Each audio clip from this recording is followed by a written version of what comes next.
আসসালামু আলাইকুম বন্ধুরা। তো আজকের পর্বে আমরা 5-এর 1, 2 এবং 8 এই তিনটা প্রবলেম একসাথে সলভ করব।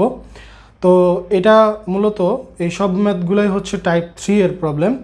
তো এখানে কেন আমরা দুইটা প্রবলেমকে একসাথে লিখলাম এটার পিছনে কিছু রিজন আছে। তো মূলত এখানে আমরা যখন গ্রাফ আঁকাইতে যাব তখন আমাদের জিনিসগুলো ধরা পড়বে। তো প্রথম প্রশ্নটা কি বলতেছে, 5-এর 1 নম্বরটা বলতেছে যে y² = 4x এবং y = x, আর 5-এর 2 নম্বরটা হচ্ছে y = 2x। তো জিনিসটা সেম। দ্বারা আবদ্ধ ক্ষেত্রের ক্ষেত্রফল বের করো। আর এখানে বলতেছে 8 নম্বরটা বলতেছে যে y² = 16x এবং এর উপকেন্দ্রিক লম্ব দ্বারা আবদ্ধ ক্ষেত্রের ক্ষেত্রফল বের করো। তো আমি উপকেন্দ্রিক লম্ব দ্বারা আবদ্ধ ক্ষেত্রের ক্ষেত্রফলের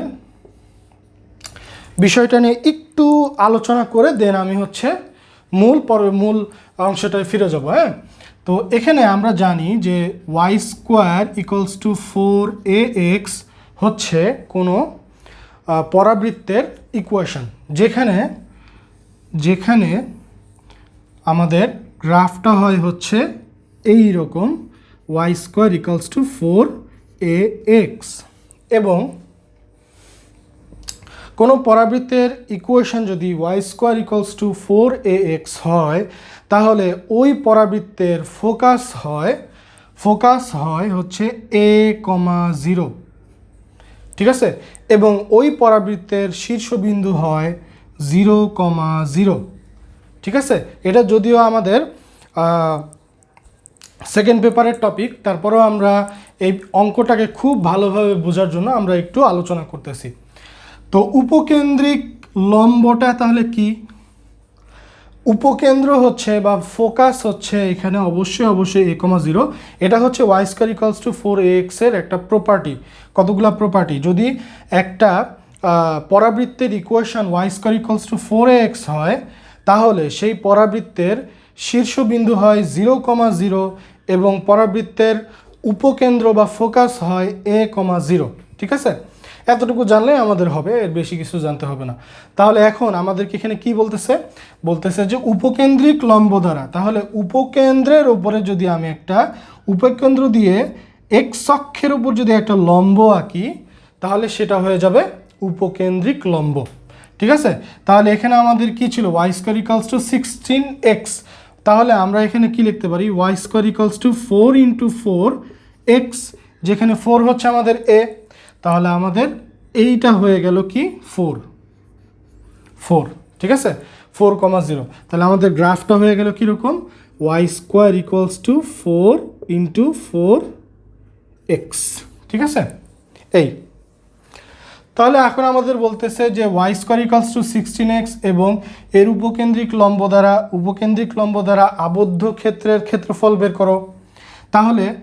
তাহলে আমাদের এরিয়াটা কতটুকু বের করতে হবে বন্ধুরা? এতটুকু অংশের এরিয়া বের করতে হবে, তাই তো? এই টোটাল এরিয়াটা বের করতে হবে। আচ্ছা, উপকেন্দ্রিক লম্ব না যদি বলতো তাহলে যদি সরাসরি যদি বলতো x = 4, ঠিক আছে, এই কথাটার বাইরে x = 4 যদি বলতো তাহলে আমরা কি করতাম? এত কিছু না আলোচনা করে সরাসরি x = 4 আর x = 0 থেকে x = 4 নিয়ে এরিয়াটা বের করে দিতাম। তো এখানে আমাদের অ্যাকচুয়ালি তাহলে রেজাল্টটা কি দাঁড়াচ্ছে, এরিয়াটা কি দাঁড়াচ্ছে? তাহলে এখানে আমাদের এরিয়াটা দাঁড়াচ্ছে হচ্ছে a, এটা যদি b, এটা যদি c যদি ধরি, তাহলে এটাকে যদি d ধরি, তাহলে আমরা ABD এর ক্ষেত্রফলকে 2 দ্বারা গুণ করলে আমাদের কি হয়ে যাচ্ছে? 2 × area of ABD,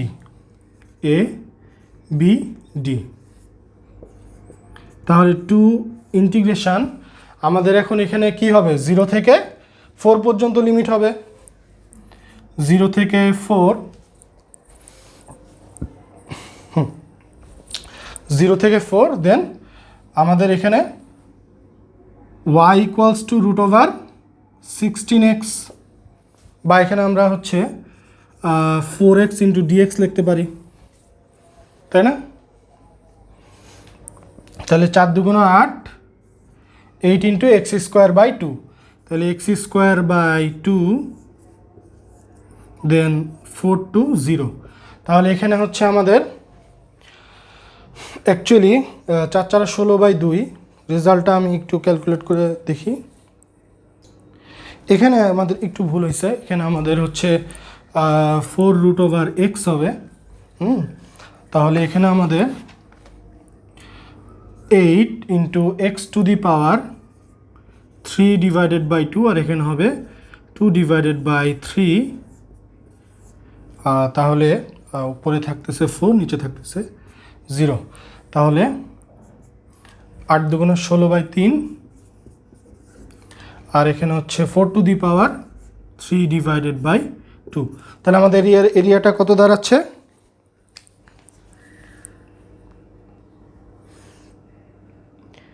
এখানে আমাদের এরিয়াটা দাঁড়াচ্ছে হচ্ছে 128 ডিভাইডেড বাই 3, 128 ডিভাইডেড বাই 3। বন্ধুরা, এই অঙ্কটা মূলত খুবই ইম্পর্টেন্ট একটা অঙ্ক। তো এই অঙ্কটা আমরা এখানে সলভ করলাম। এখন আমরা Y square equals to 4x এবং ওয়াই ইকুয়ালস টু এক্স দ্বারা আবদ্ধ ক্ষেত্রের ক্ষেত্রফল বের করব। তো এই গ্রাফটা কীরকম হবে আমরা বুঝতেই পারতেছি। Y square equals to 4x গ্রাফটা হচ্ছে 4 ইন্টু 1 ইন্টু 1 ইন্টু এক্স, তাই তো? আমরা একটু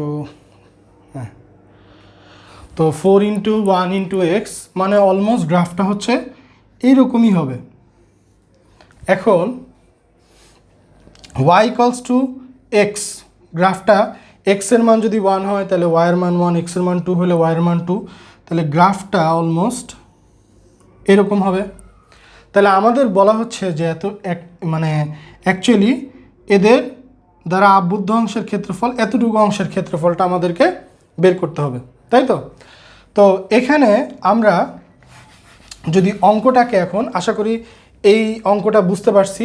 এখানে আমরা মূলত 2 দ্বারা গুণ করছি, ঠিক আছে? দুইটা অংশের ক্ষেত্রফল বের করার জন্য আমরা এতটুকু অংশ করার পরে আমরা হচ্ছে এতটুকু অংশের এরিয়াটা বের করার পরে এটাকে 2 দ্বারা গুণ করছি, ঠিক আছে? এটা একটু মাথায় নোট ডাউনে রাখেন। এখন আমরা এই অঙ্কটাকে সলভ করব।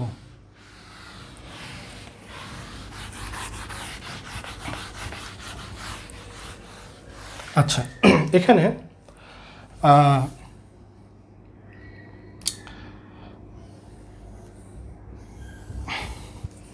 Y square equals to 4x এবং ওয়াই ইকুয়ালস টু এক্স এর আমাদের আগে কী বের করতে হবে? ইন্টারসেক্টিং পয়েন্ট বের করতে হবে। তো আমরা এখানে ইন্টারসেক্টিং পয়েন্টটা বের করি।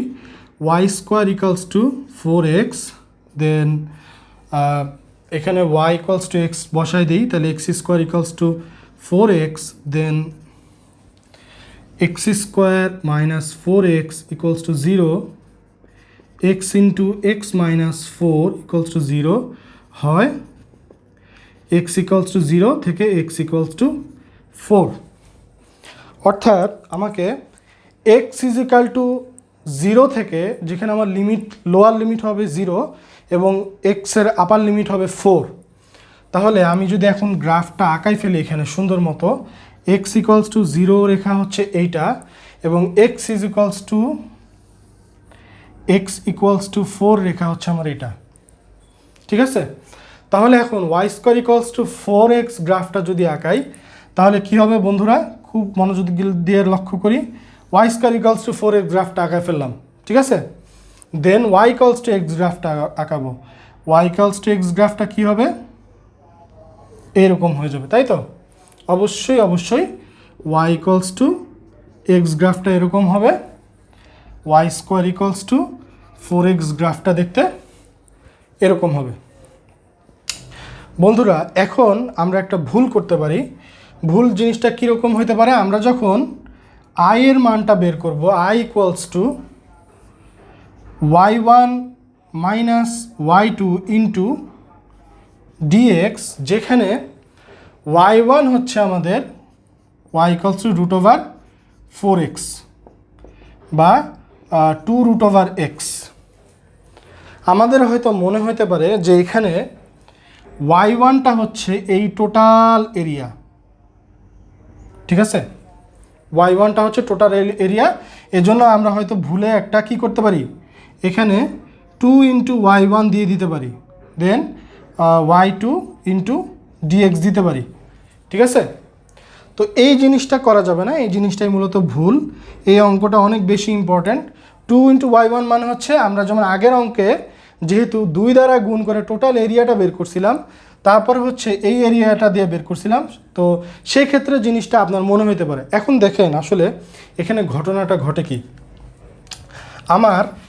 আমার তো মূলত চাওয়া হয়েছে y ইকুয়ালস টু এক্স দ্বারা এবং y square equals to 4x দ্বারা আবদ্ধ অংশের ক্ষেত্রফল, মানে হচ্ছে এতটুকু অংশের ক্ষেত্রফল। এখানে একটা জিনিস বলেন তো, y ইকুয়ালস টু এক্স এই গ্রাফটা কি এই এতটুকু এরিয়ার মধ্যে ইন্টারসেক্ট করছে? উত্তর হচ্ছে না। y ইকুয়ালস টু এক্স গ্রাফটা এই এরিয়াটার মধ্যে আসে নাই। এই জন্য আমরা y ইকুয়ালস টু মানে এই এরিয়াটুকুকে আমরা এখানে কনসিডার করব না, এই এরিয়াটুকুকে আমরা এখানে কনসিডার করব না। তাহলে আমাদের এই যে ইন্টায়ার যে গ্রাফ আঁকানোটা হয়েছে, এভাবে যদি পরীক্ষায় আপনি আঁকান তাহলে আপনার অ্যান্সারটা ভুল হওয়ার সম্ভাবনা অনেক বেশি থাকে। তাহলে আমরা এখানে কি করব, এতটুকু অংশ আমরা কনসিডারেশনের মধ্যে আনবো না। তাহলে অ্যাকচুয়ালি ঘটনাটা ঘটতেছে কি, আমাদের এরিয়াটা আমরা কিভাবে বের করব এখানে? অ্যাকচুয়ালি এরিয়াটা হচ্ছে এই প্যারাবোলার এই অংশ থেকে আমাকে এই ত্রিভুজের এই অংশটা বিয়োগ করতে হবে। আবার বলি, আরেকবার দেখাই, এই প্যারাবোলা এবং x ইজিক্যালস টু 4 দ্বারা আবদ্ধ অংশের ক্ষেত্রফল হচ্ছে এতটুকু অংশের ক্ষেত্রফল হচ্ছে y1 বা এখানে আমরা লিখতে পারি √4x, ঠিক আছে। এখন তাহলে y2টা কি, y2টা হচ্ছে আমাদের এতটুকু, এইখান থেকে এই নিচের অংশটুকু ত্রিভুজের ক্ষেত্রফল, এটা হচ্ছে আমাদের y2, যেটা হচ্ছে আমাদের x, ঠিক আছে, ইন্টু dx। তাহলে আমাদের লিমিটটা কত হবে, x ইজিক্যালস টু 0 থেকে x ইজিক্যালস টু 4 লিমিট। তাহলে 0 থেকে আমাদের 4 দাঁড়াচ্ছে। তাহলে এখানে আমাদের অ্যাকচুয়ালি √4 মানে হচ্ছে 2 integration of √x 0 to 4 then into dx minus integration of 0 to 4 x dx। তাহলে এখানে আমাদের রেজাল্টটা দাঁড়ায় কি, 2 into x to the power 3/2, আর এখানে হচ্ছে 2/3 x to the power 3 divided by 2, আর এখানে হচ্ছে আমাদের আপার লিমিট 4 লোয়ার লিমিট 0 আর minus x square divided by 2, upper limit 4 lower limit হচ্ছে 0, ঠিক আছে।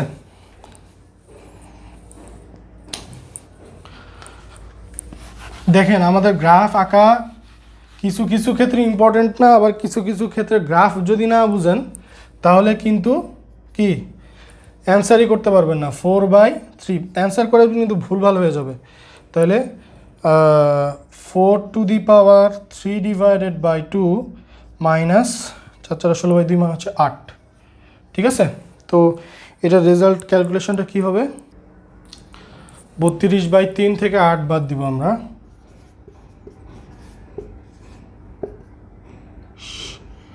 32 minus 24/3, 3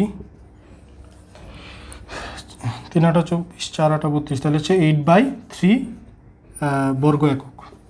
এটাই হচ্ছে মূলত আমাদের অ্যান্সার। তো বন্ধুরা, এত কথা বলার মূল উদ্দেশ্য হচ্ছে যে আমরা যেন গ্রাফটাকে ভালোভাবে বুঝতে পারি। হ্যাঁ, আমি আরেকবার ব্রিফ করি জিনিসটা, আসলে ঘটনাটা এখানে কি ঘটতেছে।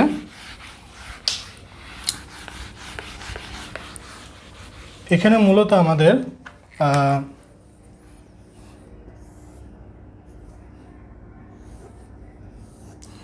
এই গ্রাফটার জন্য এবং দুইটাই কিন্তু সরলরেখার কনসেপশন যদি আপনার ক্লিয়ার না থাকে তাহলে কিন্তু আপনি জিনিসগুলো ভালোভাবে বুঝতে পারবেন না। আপনাকে বলা হয়েছে এক্স ইজ ইকালস টু 4 এবং Y square equals two 16x, আবার দ্বারা আবদ্ধ ক্ষেত্রের ক্ষেত্রফল, আবার হচ্ছে ওয়াই ইকুয়ালস টু এক্স, এটাও একটা রেখা, এবং Y square equals to 4x দ্বারা আবদ্ধ অংশের ক্ষেত্রফল বের করো। তো x is equals two 4x কিন্তু সীমা তারা বলেই দিছে অ্যাকচুয়ালি, যদিও এটা একটা রেখা কিন্তু এটার ক্ষেত্রে আমাদের সলিউশনটা ইজি হয়। তো এটার জন্য আমাদের কি করতে হবে, ইন্টারসেক্টিং পয়েন্টগুলো বের করে নিতে হবে, দুইটা গ্রাফের ইন্টারসেক্টিং পয়েন্ট বের করে নিতে হবে। পয়েন্ট বের করার পরে এক্স ইজ ইকালস টু 4 রেখা আমাদের আঁকাইতে হবে, বা যে রেখাটাই আসে ওটা আঁকাইতে হবে। আঁকানোর সময় আমাদের খেয়াল রাখতে হবে আমাদের যে ওয়াই ইকালস টু এক্স এই রেখাটা, হ্যাঁ, ওয়াই ইকালস টু এক্স রেখাটা যদি এই গ্রাফটার মধ্যে থাকতো তাহলে আমরা এই গ্রাফটাকেও কনসিডার করে নিতাম, কিন্তু যেহেতু এই গ্রাফটা এই ওয়াই ইকালস টু এক্স রেখাটা নাই, সেজন্য আমরা এই নিচের অংশটাকে কনসিডার করব না, এবং এই এতটুকু অংশ বের করার পরে এটাকে আবার 2 দিয়ে গুণও করব না। এটাই হচ্ছে আমার বলার মূল উদ্দেশ্য ছিল। বন্ধুরা, ধরেন আপনার কাছে এমন একটা গ্রাফ আছে যেখানে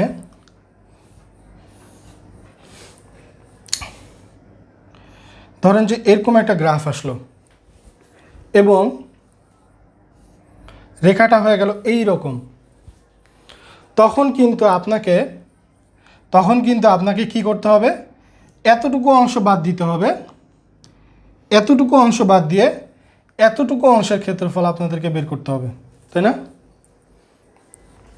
তো এই এরিয়াটা কিভাবে বের করবেন এটা একটু ট্রাই করবেন বাসায় যদি পারেন, বা এরকম গ্রাফ যদি পান, গ্রাফের ইকুয়েশন যদি পান দেখাবেন, অথবা কমপ্লেক্স যদি কোনো গ্রাফ থাকে আমাকে অবশ্যই কমেন্ট সেকশনে জানাবেন, বা যেই গ্রাফগুলা হয়তো ইম্পর্ট্যান্ট এই বইয়ে কভার করা নাই কিন্তু অন্যান্য বই আছে এবং ইম্পর্ট্যান্ট, সেই গ্রাফের সেই প্রবলেমের লিঙ্কগুলো অথবা প্রবলেম নাম্বারগুলো বইয়ের নাম সহ দিতে পারেন, তো আমি এভাবে ইনশাল্লাহ সলভ করে দিব। এই ম্যাথটা একটু ইম্পর্টেন্ট, বেশ অনেক জায়গায় আসছে, অনেকবার আসছে, হয়তোবা আপনারা অনেকে ধরেও ফেলতে পারেন কিন্তু সবাই ধরতে পারে না। তো এই জন্য আমি আর কি 5-এর 1, 2 এবং 8 নাম্বারটা একসাথে সলভ করে দিলাম। তো আপনাদের যদি ভালো লাগে অবশ্যই বন্ধুদের মাঝে শেয়ার করবেন, আর ভিডিওগুলোকে আরও কীভাবে ইনরিচ করা যায় সেই বিষয়গুলো কাইন্ডলি সাজেশন দিবেন, তাহলে আমার জন্য ভবিষ্যতে আরও নতুন টিউটোরিয়ালগুলো বানাতে সুবিধা হবে। তো সবাই সুস্থ থাকবেন, ভালো থাকবেন, আসসালামু আলাইকুম।